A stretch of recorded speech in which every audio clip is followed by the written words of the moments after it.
반갑습니다. 덥죠? 저도 되게 덥네요. 설교를 이제 해야 한다고 얘기를 듣고 또 설교를 준비하려고 할 때 제일 먼저 제가 봤던 게 날씨였거든요. 근데 내일부터는 시원하대요. 근데 왜 하필 오늘 이럴까? 제가 좀 올해로 나이가 46이거든요. 근데 이젠 놀라지도 않아. 근데 46년 동안 고쳐지지 않는 습관이 하나 있는데, 제가 이렇게 설교하거나 뭐 할 때 집중을 하지 않으면 더 이상 말이 진행이 안 돼요. 그래서 막 버벅대고 길어지고 지루하고 막 그래요. 날씨도 좀 받쳐줘야 여러분들이 집중을 하고, 그래서 저도 좀 시간 안에 설교를 끝낼 수 있을 텐데 굉장히 걱정을 많이 했습니다. 그러나 전 여러분들의 성숙함을 믿습니다. 그리고 사실은 더울 때 그 생각 해보세요. 우리는 덥지만 아무것도 안 하고 있잖아요. 이 시간에 테니스 하는 사람들도 있어요. 호주 오픈.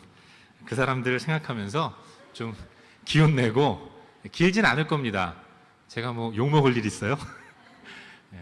짧게 설교를 좀 진행하려고 하니까 저 좀 도와주시고 하나님 말씀을 잘 들을 수 있기를 주의 이름으로 축원합니다.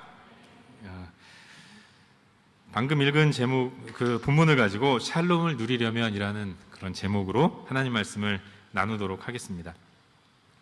제가 인생을 오래 산 건 아니지만 그래도 여러분들보다는 조금 더 오래 살았잖아요.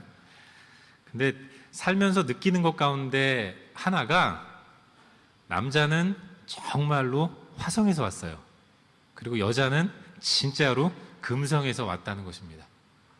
어쩜 그렇게 눈, 코, 입, 귀가 다 있는데도 불구하고 생각이 다르고 가치관이 다르고 사고방식이 다른지, 남자 여자가 너무나도 다르다는 생각을 자주자주 합니다.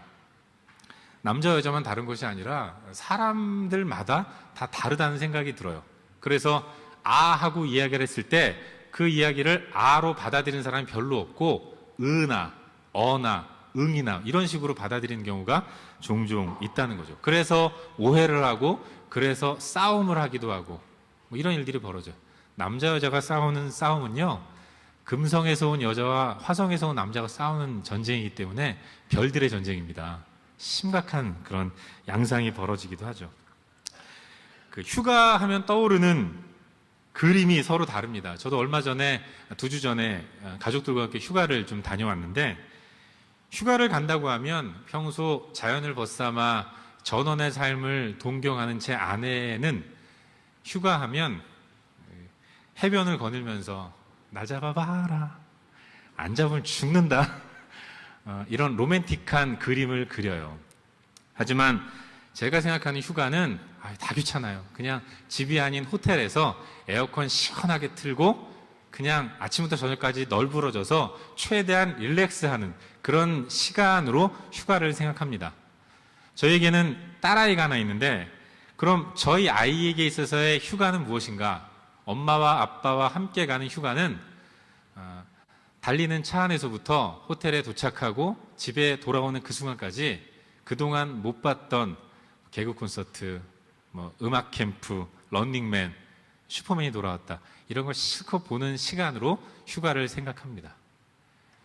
이게 충돌하면 휴가지에서 험한 꼴을 보기 때문에 우리는 서로 그걸 알고 서로 조심합니다. 사람마다 다 다른 것이죠. 선물도 그렇다는 생각이 들어요. 선물 사줄게 그러면 남자와 여자가 받고 싶어하는 선물이 서로 다르다는 것을 알 수 있죠. 남자들은 좀 큰 걸 좋은 선물이라고 생각합니다. 비싸고 큰 거, 뽀대 나는 거, 전문 용어로 컴퓨터, 자동차 이런 거를 이제 좋은 선물이라고 생각을 하죠. 근데 여자는 남자들에 비해서 큰 것에 감동하진 않더라고요. 오히려 아주 작은 것에 감동하는 걸 흔히 발견해요. 여자는 큰 걸 좋아하진 않습니다. 작은 거, 다이아몬드 2캐럿짜리 반지 이런 거. 누가 그러더라고요. 그런 거 안 사주는 남편은 남편이 아니라 아는 오빠래요. 제 아내는 아는 오빠와 삽니다. 사람들마다 다 그렇게 생각이 다르고 또 생각하는 게 다르다는 생각이 들어요. 그런데 이것이 사람과 사람 사이에서만 있는 현상은 아닙니다. 어떤 의미에서 하나님과의 관계에 있어서도 이런 생각의 차이 때문에 엄청난 오해가 벌어지는 경우들이 종종 있어요. 교회를 다니고 신앙생활을 하고 큐티를 하고 또 성경 공부도 하고 이렇게 나름 신앙생활을 한다고 하는 사람들에게도 그럼에도 불구하고 하나님과의 관계에 있어서 이런 생각의 차이 때문에 적잖은 곤란한 일을 경험하는 일들이 종종 있죠. 같은 말을 하는데 같은 말을 하는 하나님과 그 말을 듣는 이 하나님의 사람들이 서로 생각을 달리해서 그래서 시험에 들었다. 하나님 어떻게 나한테 그러실 수가 있습니까? 그러면서 원망과 불평을 하는 경우가 종종 있는 거예요. 가장 대표적인 예가 복이라는 개념이 아닐까 생각이 들어요. 인간은 복을 갈망하죠. 복의 사람이 되기를 원하고 복받기를 참 많이 원합니다. 그래서 우리가 전도할 때 예수 믿으면 복 받습니다. 이런 얘기들을 종종 해요. 그리고 또 성경은 실제로 복을 받는다. 예수 믿는 사람을 복의 사람이다라고 이야기를 하는 경우가 종종 있어요. 이게 틀린 말은 아닙니다. 그런데 안타까운 것은 이 말씀하시는 하나님이 생각하시는 복과 그 말씀을 듣는 사람이 생각하는 복이 굉장히 커다란 생각의 차이를 드러내는 일들이 많이 있다는 거죠. 여러분, 하나님은 아브라함을 부르셨어요. 창세기 12장에 하나님은 아브라함을 부르시고 그에게 파격적인 선언을 하십니다. 내가 너로 복의 사람이 되게 하겠다. 네가 복이 될 거다. 이런 선언을 하십니다. 복이 되도록, 복의 사람이 되도록 만들어 주시겠다고 말씀하셨어요. 하지만 그런 복의 사람이 되어주도록 만들어주겠다, 복의 사람이 되도록 만들어주겠다라고 말씀하신 하나님이 그 아브라함을 데리고 가신 곳이 어디인가? 사실은 광야 한복판이라는 것입니다. 편안하고 안락하고 익숙한 그런 정착민의 삶을 살아가고 있던 아브라함을 내가 너한테 복을 줄게, 복의 사람이 될 거야, 이렇게 살살 꼬셔서 그를 데리고 가신 곳은 먼지만 풀풀 나는 광야 땅이었다는 것입니다. 그러니까 여기저기 돌아다니는 유목민의 삶으로 아브라함을 인도하신 거예요. 여러분, 아브라함이 떠난 그 본토 친척 아비집 갈대아 우르라고 하잖아요. 이 갈대아 우르는 사실은 굉장히 문명이 발달되어 있던 곳이라고 해요. 그때 당시에 이 수세식 화장실이 있었던 곳이 아브라함이 살던 갈대아 우르 지역이었다는 것입니다. 그 정도로 문명이 굉장히 발달했던 곳입니다. 그런데 하나님은 거기서 편안하게 잘 살고 있던 아브라함을 어떠한 말로 부추기고 나 따라오면 복 받을 거야, 복의 사람이 될 거야 라고 말씀하시고 데리고 나오신 거예요. 그리고 데리고 나오셔서 간 곳이 그야말로 땅을 파서 그 볼일을 봐야 하는 이런 힘든 곳으로 인도하셨다는 것입니다. 그러면서 말씀하시는 게 너는 복의 사람이야. 여기 나왔으니까 너는 복을 받을 것이다. 이렇게 말씀하고 계신다는 것입니다. 이걸 생각하면 우리는 좀 당황하게 되죠. 정말 그런가? 의구심이 드는 경우들이 종종 있어요. 여러분, 제가 목사로서 할 말은 아닌데요. 예수 믿어서 성공했다. 이런 경우 사실은 별로 많지 않아요. 예수 믿으면 잘 될 것 같지만 사실은 그렇지 않은 경우가 훨씬 더 많습니다. 얼마나 성공한 사람이 없으면, 예수 믿고 성공한 사람이 얼마나 없으면 예수 믿고 성공했다고 간증을 하고 다니겠어요. 여러분, 예수 믿고 잘된 일이 다반사면, 우리 모두가 다 예수 믿고 교회 잘 다니면 막 원하는 것 다 얻고 원하는 직장 다 들어가고 우리가 소원하는 것들 다 이루어진다면, 제가 소원하는 것들, 어느 날 아침에 일어났는데 막 그 리차드의 얘기가 들리는 거예요. 샘의 이야기가 다 이해되는 이런 영어로 축복받는 은사가 벌어지면, 우리 모두가 다 그런 소망하는 것들이 이루어진다면 그게 무슨 간증거리가 되겠습니까?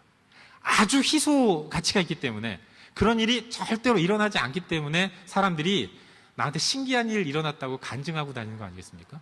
여러분, 모두가 다 공부 잘하고 서울대 가면 공부 잘하는 사람들이 왜 다니면서 공부 잘하는 방법을 특강으로 하고 다니겠어요? 공부 못하는 게 당연한 겁니다. 공부 못하시는 분들 지극히 정상이에요. 위로를 얻으시기를 바랍니다. 예수 믿고 아무 일도 일어나지 않는다, 실망하지 마세요. 왜 나는 예수를 믿었는데도 내 인생에는 아무런 기적도 일어나지 않는가? 여러분, 그게 정상이에요. 예수 믿으면 좋을 줄 알았는데 예수 믿어도 별 볼 일 없는 경우가 종종 있는 것입니다. 제가 아는 어느 집사님은 제자반을 시작할 때, 우리 교회는 제자 훈련을 하지 않습니까? 제자반을 시작할 때 너무 상황이 어려웠대요. 사업이 너무 안 되고 힘들어서, 너무 사업이 힘들어가지고 사랑하는 자녀의 그 다니는 학교를 사립학교에서 공립학교로 옮겼다고 하더라고요. 여러분, 부모가 아니어서 그 심정 모르죠? 저는 조금은 알거든요. 저도 호주 왔을 때 이제 그 비자가 좀 문제가 돼가지고 학교를 못 보냈어요. 저희는 이제 사립학교를 보내야 했습니다. 공립학교가 더 싸서. 근데 이 비자가 이제 컨디션이 좀 안 좋다고 사립학교에서 안 받아주는 겁니다. 애를 한 학기 동안 학교에 안 보내는 부모의 심정 문드러지고 괴롭거든요.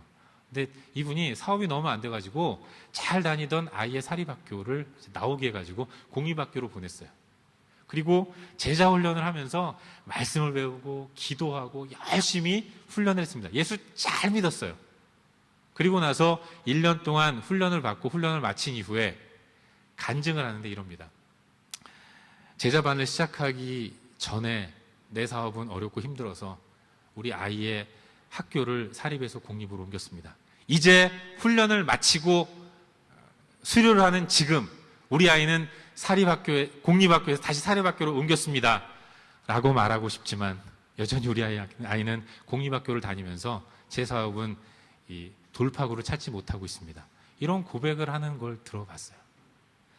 사랑하는 여러분, 예수 믿는다고 물질적인 그런 풍성한 복이 폭포수같이 쏟아지는 경우가 모두에게 다 일어나는 것은 아니라는 것입니다. 그거 믿고 예수 믿으면 실망해요. 예수 믿어봤자 별 볼 일 없네. 예수 안 믿었으니까 이제는 부처님을 찾아가 볼까? 이런 일들이 종종 발생하는 겁니다. 뭘 바라보고 뭘 기대하고 오느냐, 그걸 잘 생각하셔야 돼요.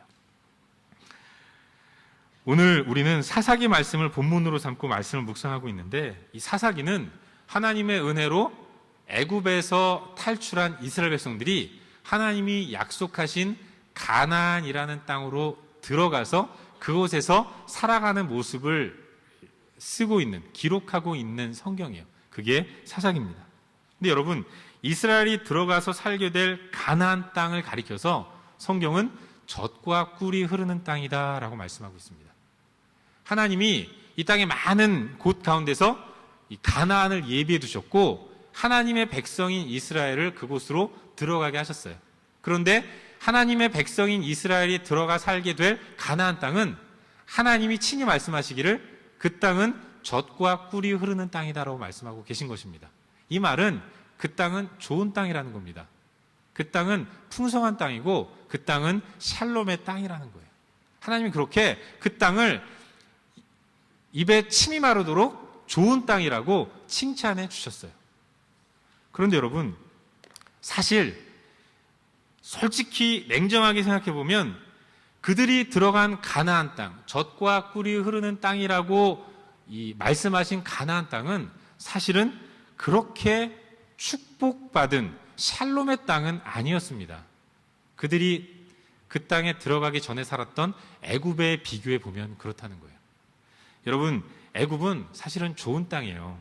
애굽은 기회의 땅이고 애굽은 풍요의 땅이고 애굽은 정직한 땅입니다. 잘 아시다시피 이집트, 애굽은 드넓은 나일강을 수원으로 가지고 있는 땅 아니겠습니까? 아주 비옥한 옥토를 가지고 있는 땅입니다. 그리고 그 땅은 정기적으로 물의 범람, 홍수가 나는 땅이에요. 그래서 일찍부터 관계시설을 잘 만들어 놓았습니다. 언제 물이 범람할지 모르기 때문에 비가 많이 오면 그 비를 이렇게 받아놓고 비가 안 올 때 받아놓은 물을 이용해서 농사를 지을 수 있는 땅이었어요. 그런 의미에서 애굽은 모두가 다 노력한 만큼 대가를 얻을 수 있는 땅이었습니다. 내가 수고한 만큼 보상을 받는 땅, 내가 땀 흘린 만큼 그 대가를 정직하게 받을 수 있는 땅이에요. 그닥 변수나 이변이 없는 땅, 그 땅이 애굽 땅이었다는 것입니다. 그러니까 안정되고 평화롭고 예측 가능한 땅이었습니다. 그런데 하나님은 그 땅에 살아가던 이스라엘 백성들을 끄집어내셔서 가나안 땅으로 보내셨어요. 이 가나안 땅은 어떤 곳인가? 이 땅은 불안하기 짝이 없는 땅이었습니다. 나일강처럼 큰 강이 있는 것도 아니에요. 그 땅은 그야말로 하늘에서 비가 내려야만 농사를 지을 수 있는 땅이었습니다. 천수담 농사라고 하는데, 하늘에서 비가 내리지 않으면 내가 아무리 애쓰고 수고하고 노력해도 그 수고가 아무 소용이 없어지는 땅, 그 땅이 가나안 땅이었습니다. 아무리 애쓰고 노력해도 하늘이 열리지 않고 비가 내리지 않으면, 하늘이 닫히면 수고한 모든 것들이 물거품이 되는 땅, 그 땅이 가나안 땅이었던 것입니다. 그런데 하나님은 그렇게 불안한 땅, 그렇게 마음 졸이게 하는 땅, 그 땅으로 이스라엘 백성들을 들어가게 하시면서 말씀하시죠. 그 땅은 젖과 꿀이 흐르는 축복의 땅이고 샬롬의 땅이다라고 말씀하고 있는 것입니다. 이쯤 되면 우리는 하나님이 말씀하시는 샬롬, 그리고 내가 생각하는 평안, 샬롬이 어떤 차이가 있다는 것을 발견하게 돼요. 그리고 이 차이가 무엇인지를 발견하는 가운데 하나님이 말씀하시는 샬롬을 익히고 그 샬롬을 연습하고 훈련하는 이런 모습을 가지고 살아가야 합니다. 여러분, 하나님은 왜 그렇게 불안한 가나안 땅으로 이스라엘 백성들을 인도하셨을까요? 그것은 오늘 설교 제목처럼 샬롬을 누리는 방법을 가르쳐 주시려고 그랬던 거예요. 오늘 설교 제목이 샬롬을 누리려면 이라는 것인데, 진정한 샬롬을 누리려면 어떻게 해야 하는가, 이걸 하나님은 가르쳐 주시기 위해서 이스라엘을 애굽에서 끄집어내셔서 가나안 땅으로 집어넣으신 것입니다. 하나님은 이스라엘 백성들에게 참된 샬롬, 참된 평안, 그것을 가르쳐 주기를 원하셨습니다. 그곳에 살면서 그야말로 하늘만 바라보면서 그들은 느꼈어야 돼요. 내가 아무리 노력해도 진정한 풍성함은 하늘이 열리지 않으면 얻어지지 않는 것이구나. 하늘에서 비가 내리지 않으면 내가 아무리 노력하고 아무리 수고해도 이 모든 수고가 물거품이 되는 것이구나. 하늘에서 비를 내려주시는 하나님, 나는 하나님만 붙들고 하나님만 의지해야 진정한 평안을 누리는 사람이구나. 이걸 그들은 가나안 땅에 살면서 깨달아야 했다는 것입니다. 깨닫고 매일 매순간 그걸 되뇌이면서, 그러면서 하나님만 붙드는 삶을 살아야 했다는 것입니다. 그리고 하나님이 당신의 백성들에게 허락하시고 싶은 샬롬, 그게 바로 그런 거예요. 돈 많이 벌고 높은 지위에 오르고 사람들 앞에 군림하고 엄청난 힘을 가지고 떵떵거리며 사는 것, 그게 평안이 아니라 진정한 샬롬은 마치 엄마의 품에 안긴 아이가 편안하게 잠을 자는 것, 그것과 마찬가지로 하나님의 백성이 누리는 진정한 샬롬은 다른 그 어떤 것 소용없이 하나님만 의지하는 가운데 하나님이 베풀어 주시는 은혜로만 만족하는 것, 그게 진정한 샬롬이라는 것을 하나님은 당신의 백성들이 가나안에서 살아가면서 날마다 깨닫기를 원하셨던 것입니다. 하나님은 그래서 이스라엘 백성들을 가나안 땅, 그 불안하기 짝이 없는 가나안 땅으로 인도해 드리신 거예요. 하나님은 오늘 우리 시대에도 바로 그런 것들을 훈련시키기를 원하십니다. 오늘 말씀 3장 1절을 보시면 여호와께서 이스라엘을 시험하려 하셨다라고 말씀하고 있어요. 그리고 시험하기 위해서 택하신 하나님의 방법이 이스라엘 주변에 여러 이방 민족을 남겨두시는 것이었습니다. 3절에 나오죠. 블레셋의 5 군주들, 가나안 족속과 시돈 족속, 히위 족속들, 이런 사람들을 남겨두셨어요. 하나님은 이스라엘을 가나안으로 들여보내신 이후에 그 주변에 이런 아주 호전적인, 호시탐탐 가나안을 차지하려고 공격하려고 드는 그런 이방 민족들을 남겨두신 것입니다. 블레셋의 5 군주들, 가나안의 족속과 시돈 족속과 히위 족속들, 그들을 이스라엘 주변에 포진시키시고 끊임없는 긴장 관계를 만들어 놓으신 거예요. 왜 하나님이 이렇게 하셨는가? 왜 하나님이 시험하시는가? 여러분, 시험에는 목적이 있지 않습니까?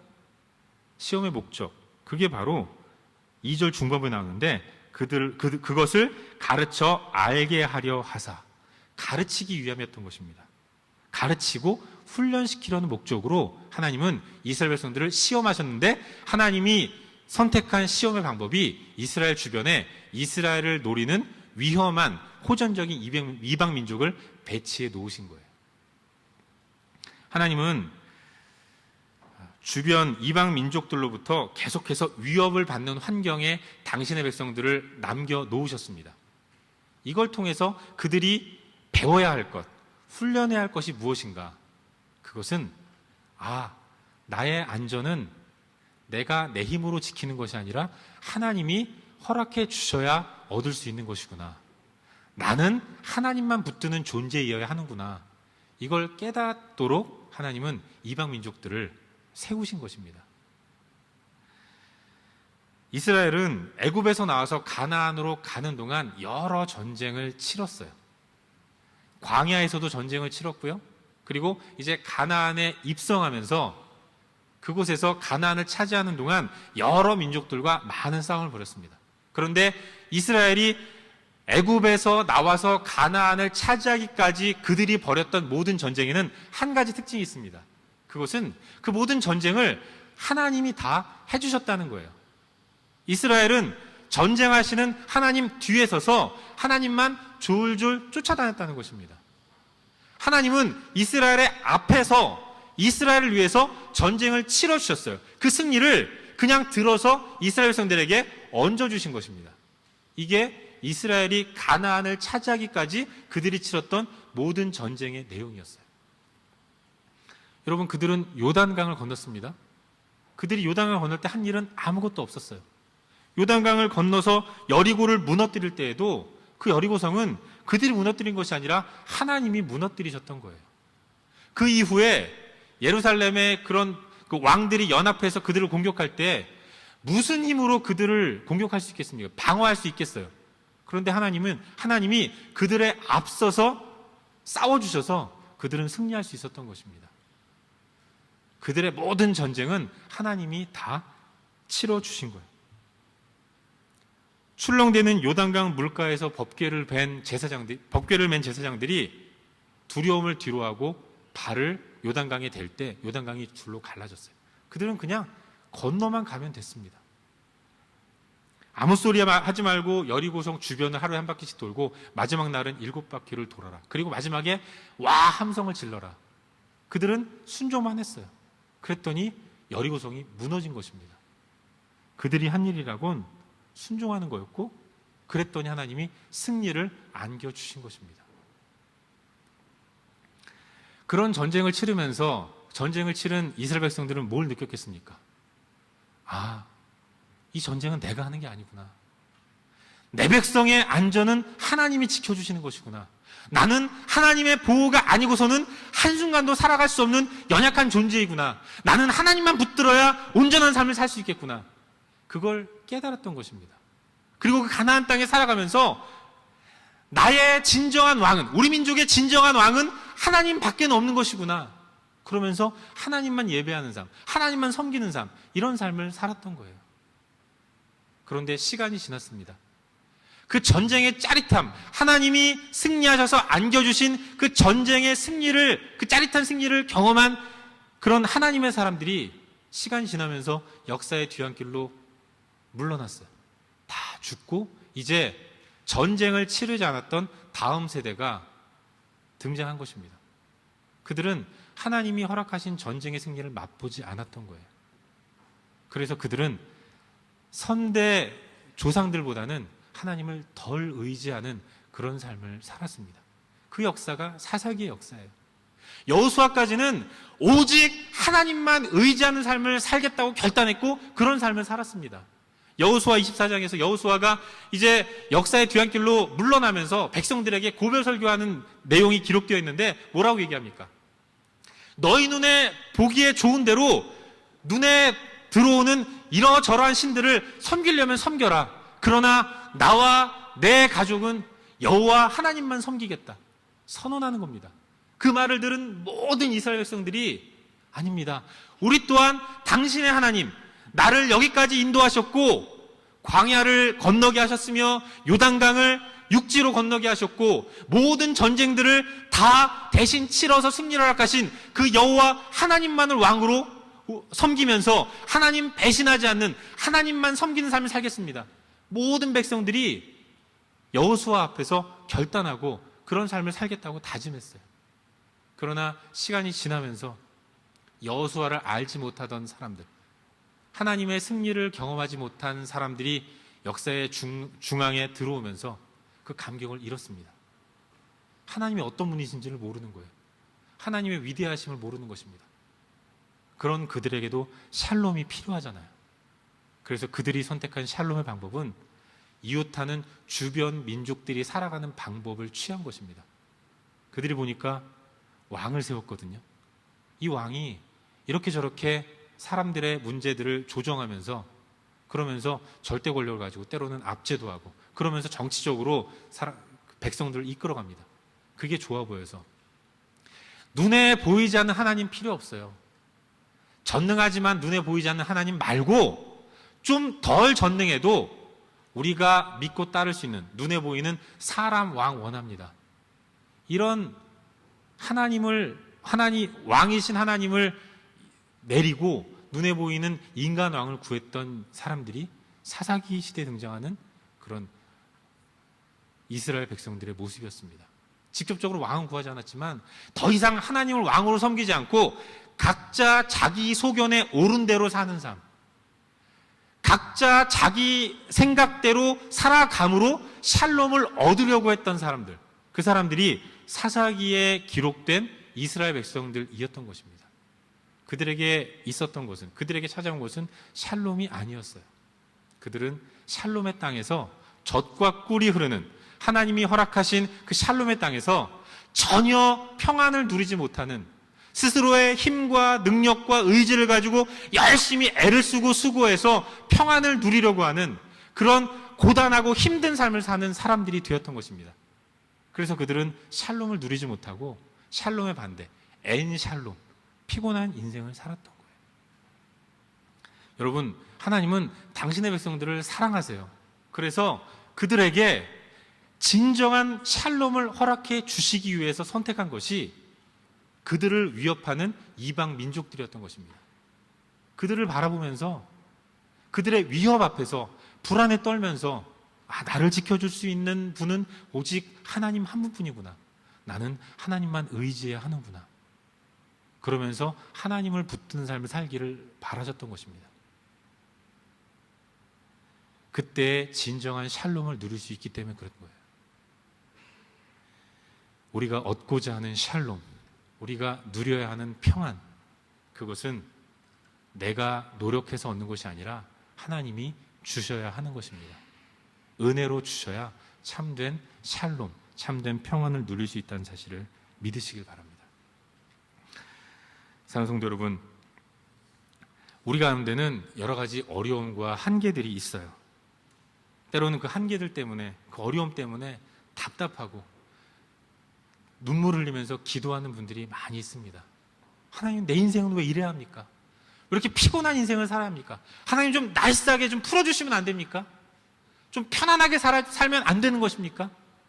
그런 답답한 마음에 부르짖으면서 기도하는 그런 분들이 있을 거예요. 우리 가운데는 여러 가지 어려움과 한계가 있습니다.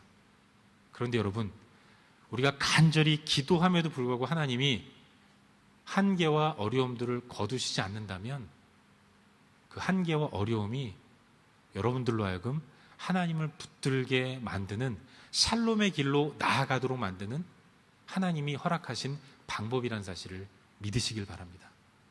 진정한 샬롬, 그것은 하나님과의 관계를 통해서 얻어지는 거예요. 진정한 평안은 하나님이 나에게 허락해 주실 때만 얻을 수 있다는 사실을 확신하는 가운데 하나님을 온전히 붙들고 믿음으로 나아갈 수 있기를 주의 이름으로 축원합니다. 말씀을 맺겠습니다. 하나님은 하나님을 믿는 여러분을 그 옛날 이스라엘 백성들처럼 시험하기 원하시고 훈련하기를 원하세요. 그래서 여러분 주변에 여러 가지 어려움과 한계들을 그냥 내버려 두시는 경우가 종종 있습니다.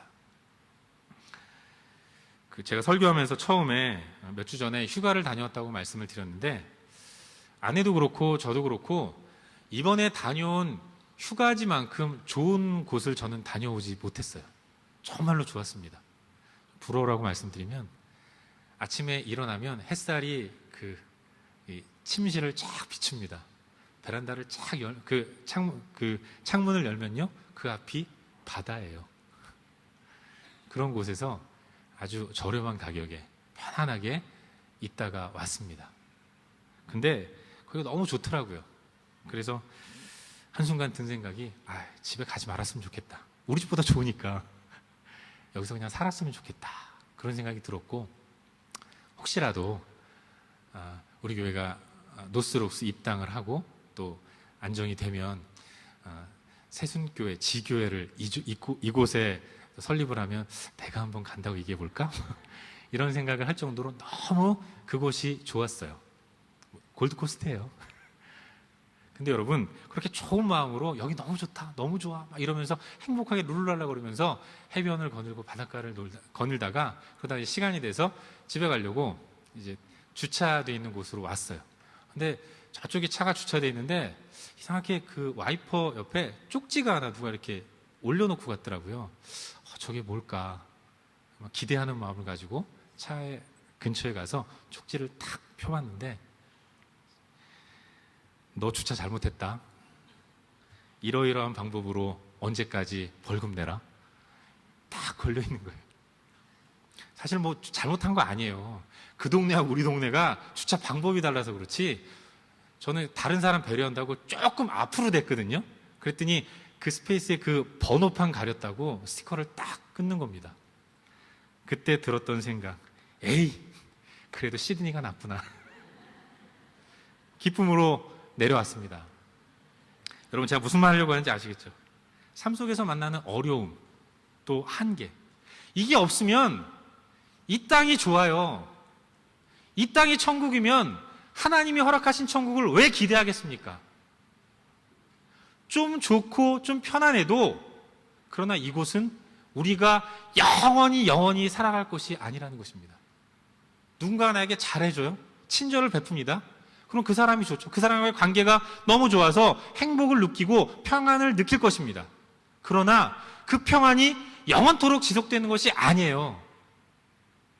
관계의 풍성함, 사람들과의 관계의 풍성함 때문에 하나님과의 관계를 잃어버린다면, 지금 당장 하는 일이 잘 돼가지고 나의 진정한 주인이신 하나님을 잊어버린다면, 망각하고 하나님을 의지하지 않고 예배하지 않는다면, 지금 누리는 성공, 그것은 여러분을 패망으로 이끄는 도구가 되는 것입니다. 하나님은 당신의 백성이 그러한 실수를 경험하지 않도록 때로는 아픔을, 때로는 한계를, 때로는 어려움을 허락해 주시는 것입니다. 그 어려움과 한계를 경험하면서, 그래, 나는 하나님밖에 없다, 이 어려움을 해결하실 분은 하나님밖에 없고 나의 진정한 주인은 하나님 한 분뿐이다, 믿음으로 고백하면서 오직 주님만이 나의 반석이십니다, 오직 주님만이 나의 산성이십니다, 내가 주님께 피하는 한 나는 안전합니다, 주님만을 의지하겠습니다, 이런 삶을 살아가야 하는 것입니다. 참된 평안은 하나님이 주신다는 것, 이걸 확신하며 나아가야 되는 거예요. 여러분, 진정한 평안은 내가 갖고 싶다고 가질 수 있는 것이 아니에요. 찬송가에 그런 찬송가 있잖아요. 큰 풍파로 무섭고 어렵든지 나의 영혼은 평안해. 여러분, 그 찬송가를 만드신 분이 그 찬송가를 만드실 때 어떤 상황이었는지 아세요? 가족들이 타고 가는 배가 뒤집혀서 다 죽었어요. 사랑하는 아내와 자녀들이 다 빠져 죽은 그 바닷가에 나아가서 사랑하는 가족들을 추억하면서, 그러면서 기도하는 마음으로 부른 찬양이 그것입니다. 큰 풍파로 무섭고 어렵든지 나의 영혼은 편하다. 여러분, 그런 환경 가운데서 어떤 사람이 평안을 누릴 수 있겠습니까? 내가 평안하다 그럼 평안할 수 있는 겁니까? 나는 괜찮을 거야, 나는 잘 될 거야, 괜찮아, 잘 될 거야, 그래서 잘 되든가요? 참된 평안은, 환경의 지배를 받지 않는 진정한 평안, 하나님께서 허락하시는 진정한 평안, 그것은 하나님이 나에게 얹어주셔야만 가질 수 있는 거예요. 그렇기 때문에 우리가 진정으로 샬롬을 누리려면 하나님 앞으로 나아가야 돼요. 매일 매순간 내 인생을 인도하시는, 내 삶을 주장하시고 내 인생 가운데 진정한 주인으로 좌정하기를 원하시는 주님 앞에 내 삶의 주인 되는 권리를 올려드리고 오직 주님만을 내 반석으로 모시고 주님께만 피하는 그런 인생을 살아가야 합니다. 우리의 삶 결코 만만치 않을 것입니다. 그러나 그 만만치 않은 삶 가운데서 우리가 바라보아야 할 것은 하나님뿐이고 그 하나님을 온전히 붙들 때 주님으로 인한 풍성함을 누릴 수 있을 것을 믿으면서 이번 한 주간도 주님 꼭 붙들고 승리하는 그런 복된 삶을 살 수 있기를 주의 이름으로 축원합니다.